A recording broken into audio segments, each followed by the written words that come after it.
Welcome to another episode of The Drive presented by Oddschecker. My name is Andy Lack. I'm joined as always by Geoff Fienberg.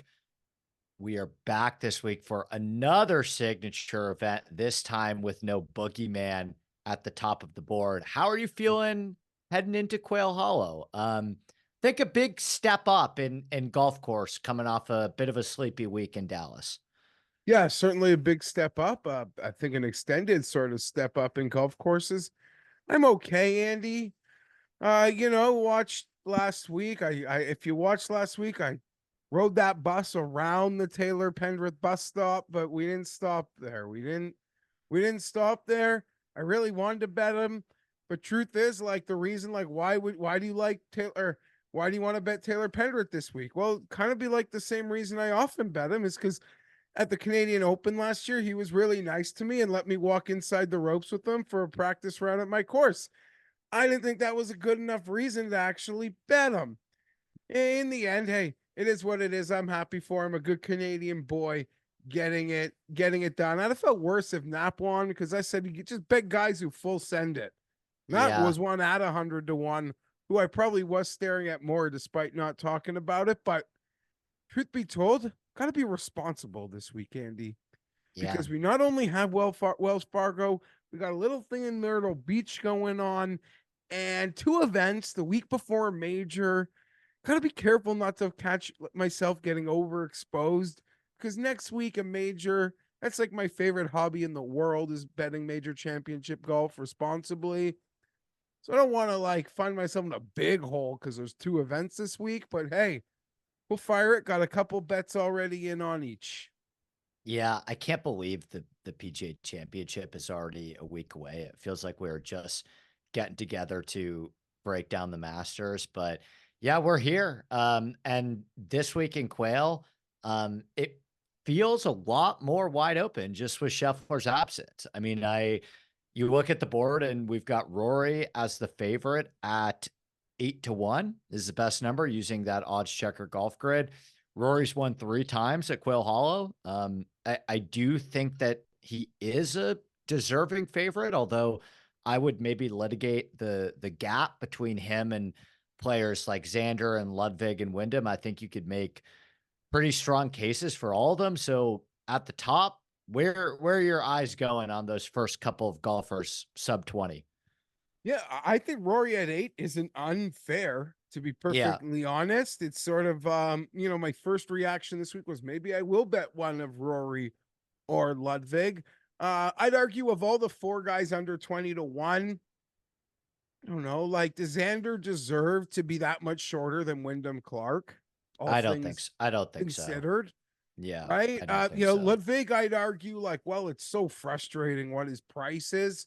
I know. It's If you remember what his price was when he made his debut on the tour, like, yeah, he was short then. He's like, clearly proven himself and They don't shorter now. want any Ludwig smoke on these big boy golf courses, right? Like, let me ask you, this is not to sidetrack us.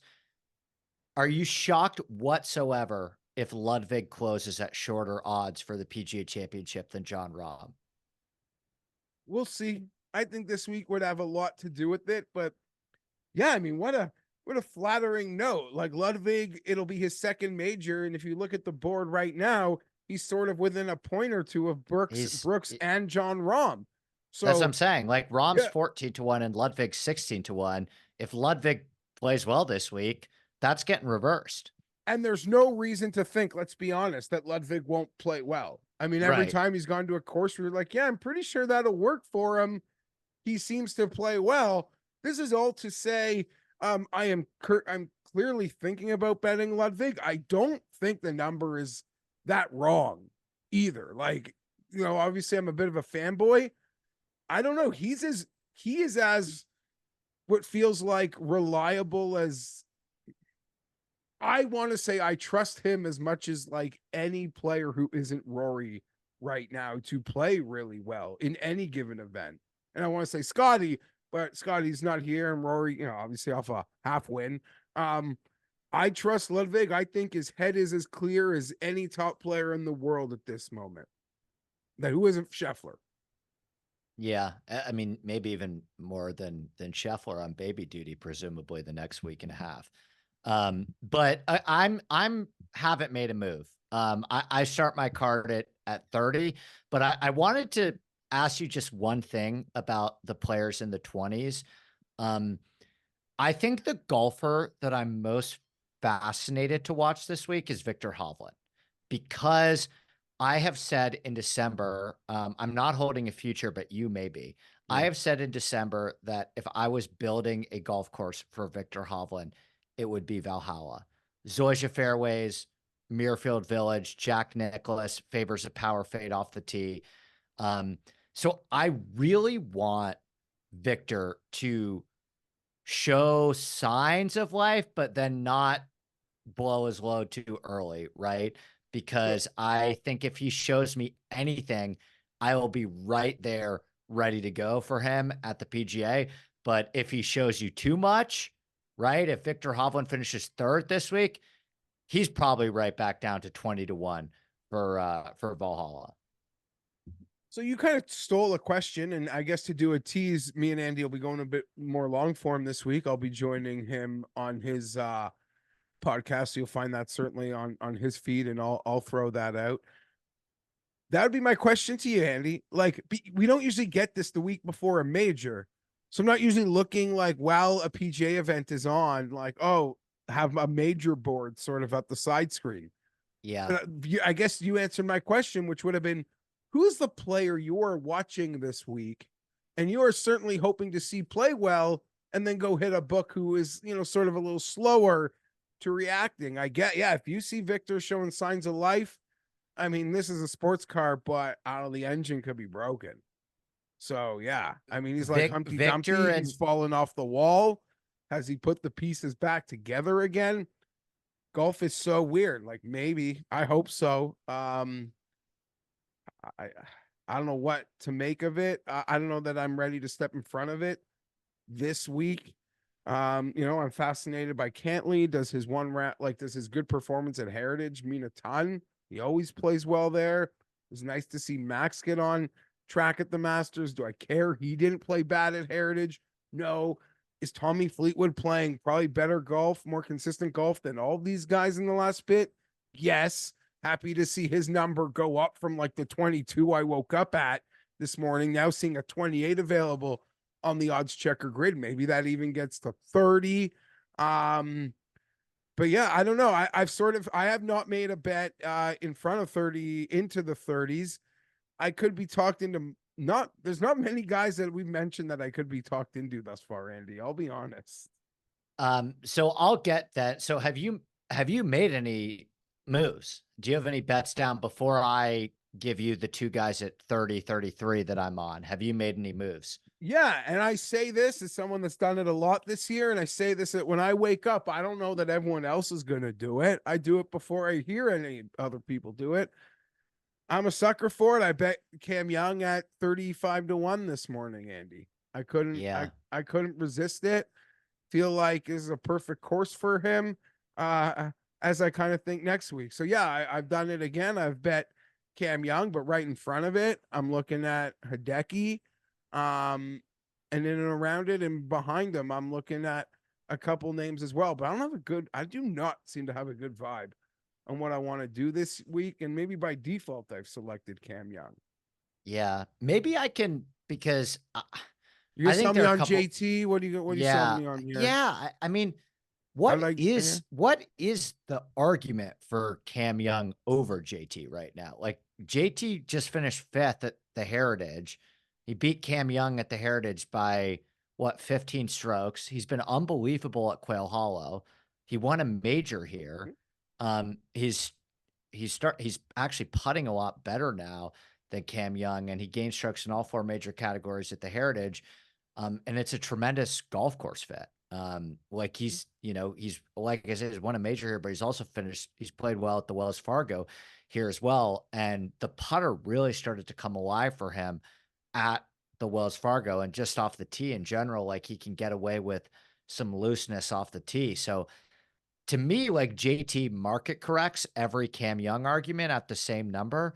Um, I love JT this week. I really do. Like I think he is he was very kind to me in DFS when people thought he was broken at the Heritage. Um, and I, I mean, I think he's a great play this week. I really do. So I bet JT first thing this morning at 33-1. Yeah, I saw those 33s. I like them. I don't mind them. Even 30-1, I think is fair. I'm nothing against it. To compare it to Cam Young, I put them pretty close. So Yeah. their numbers are I guess close in terms of, my trust in either one to win, shockingly isn't like that different, despite one guy having never won and one guy being like a double digit lifetime tour winner. A lot of encouraging signs around with JT. I also write in this range, like seeing Hideki get to as high as 35-1. Andy, I mean, this was a guy who excuse me, clearly went into the Masters with so much hype from like us betters, maybe a little too much hype. He had a really bad round to start things off, and it kind of sewered any chance to win. I have no issues with him taking the Heritage off. I feel like a nice rested Hideki at 35-1 is also maybe a better bet than both Justin and Cam. So it is this area of the board where I have started and would probably continue to add on because, hey, truth be told, when we're in elevated events, if you know me, like I'm not going to get too deep down a board. I No. seem to trust the big players. And as we've discussed, I don't know. There's so few players at the very top that I trust that, in my opinion, this is where I think, I don't know, the fairest numbers seem to exist. So I might pepper all three guys I just mentioned. Yeah, the other player that I would mention is, I mean, doesn't it feel like time for Sahith?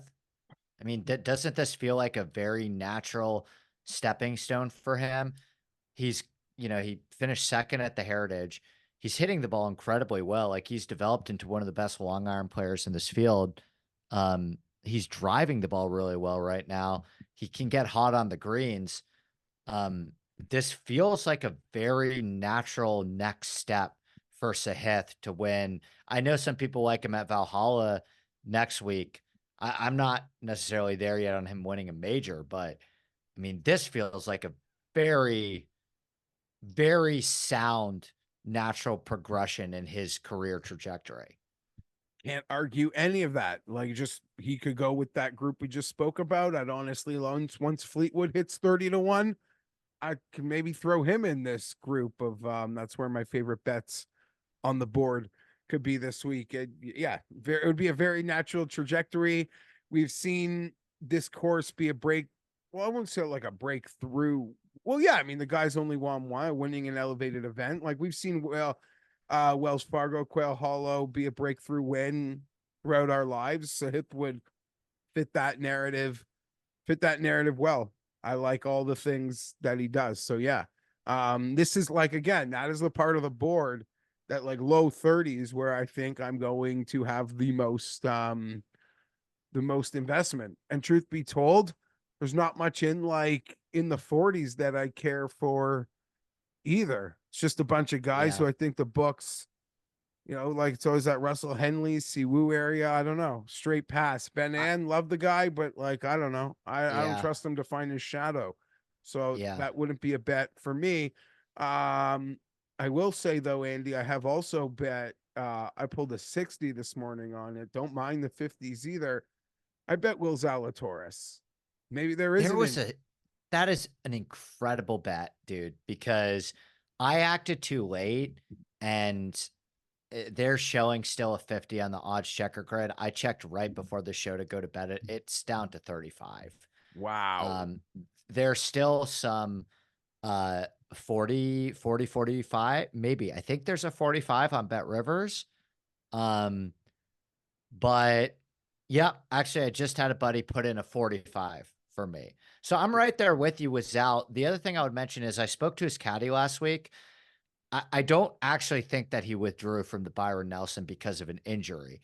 He Yeah. withdrew because he didn't want to play 6 weeks in a row, including 2 signature events and 2 majors.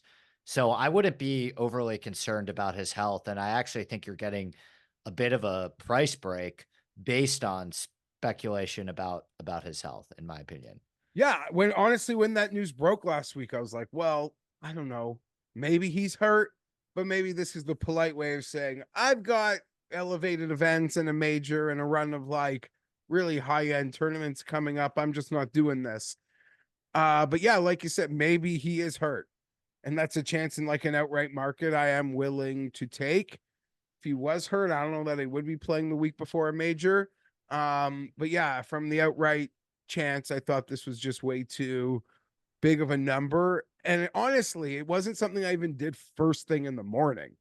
Kind of took me a little bit to warm up to, but also the fact that you've probably seen through the course of our conversation, there's not a ton here that I just was dying to get on this morning, and that was one thing that seemed fresh enough for me to bring into a day of content.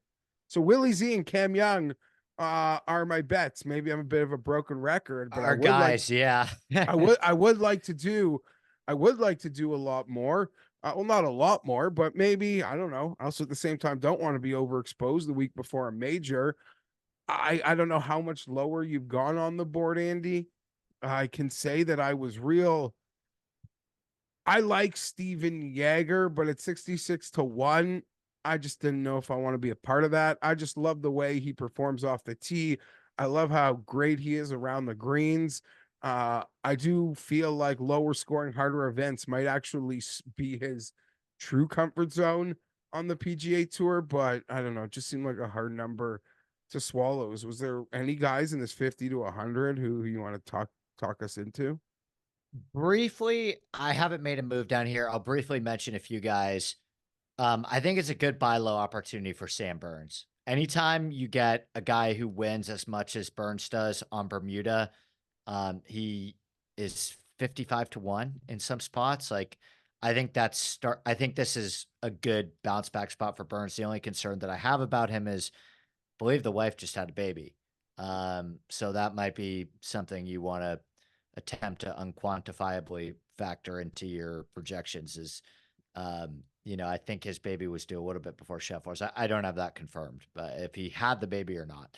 And then, I mean, like, do I think that these guys can win again this soon? Maybe not, but damn, it's a really good golf course for Akshay and Stefan Jaeger. Like, you think about Torrey Pines and Memorial Park and Valero, Texas. So, like, these are all driver heavy, longer irons, some of them Bermuda. Those guys send the ball off the tee and are great long iron players, and that is the name of the game at Quail Hollow as well. So, I see no reason to believe that Jaeger and Akshay can't keep it going based on course fit. Yeah, I really do love both of those guys this week, but if I go make my move ahead of the bets I already have, it's going to be higher. And I don't know if I want to just like pepper a middle zone at an elevated event. Like that just seems like, no offense, but like the dumbest move. Yeah. Yeah. Like I know our boy Kirk and my buddies Kirk and Matt Gannon, they like to refer to it just as like the region of despair, which I Yeah. laugh at because yeah, the numbers are good enough. We're happy to bet them, but I don't know. Does this area is going to come home for us in an elevated? Did last year. Wyndham won here A at lot 65 last to year. 1. That's Like, yeah. who's the Wyndham of this year? Like, Jaeger, maybe? Like, Jaeger Maybe has a similar skill set. last year was such a mind expletive because yeah, you could throw out everything I want to say and just say yeah, last year. Because Kittyama won, whose long irons might be a lovely play here. At Yeah. Bay Hill elevated, obviously you mentioned the Wyndham Clark, and then we had that deep summer of Lucas Glover. So yeah, I mean, we felt dumb last year thinking the winds would change on the elevated events. They didn't. In this non-Scotty world of this year's elevated events, I still think they will stay with the top. That's not certainly a hot take either. I'm not smart enough to guess which one of these guys 50 to 100 to 1 are going to win. If I had to play like super long shots, I don't know. Maybe it would be the iron play of an Eckrout or the total around the green putting quality of Taylor Moore. But this is an outright market. Like, I'm not looking to play here at all. Yeah. There's other people on the internet who can give you 100-to-1s this week. It's not me. Yeah, I'm in the same boat as you as well. I'll probably finish things up in the middle to lower tier. But that will do it from Geoff and I for another episode of The Who are you Drive. most likely to add? Because you mentioned just before we get it, you got your boys. You got One guy we haven't spoken about who I really love this golf course for is Finau. He's never played well here. I'd probably bet him every year because, Yeah. but his form is good. He had that second at Houston. He had that nice showing at RBC. Andy, I'm not a big course history guy. Like, I'll keep maybe trying to find unlock Finau here because everything he did or does well, like should play make here. Sense. Yeah. He's had 10 career runs here. He's never done anything of prominence. Like, I'm not even talking about winning, but his course comps, Riviera and Mexico, like the courses people would say if you played well there, you should play well here. He's won it. Feel like all of them, not won, but he's played great at all of those. So I'm with you too. I could swim around Finau. I think his struggles have been overblown and he's starting to get it back. I've bet him here forever. Should I stop? Probably. Will I? I'm not sure. Yeah. We'll see. I think he has the perfect skill set for this golf course, which makes it even more confounding and perplexing why he hasn't been able to put it together here all just yet. But we will be back next week, Geoff, for the second major of the year. PGA Championship week is next week. We're going down to Valhalla. I mean, I'm personally not. The players are. I'm actually could not be more excited to have a major experience at home and not be on the grounds for this one because the Masters took a lot out of me. But you can follow Geoff and I on Twitter, subscribe to the Oddschecker YouTube page, and we will be back next week, as I mentioned, breaking down the PGA Championship.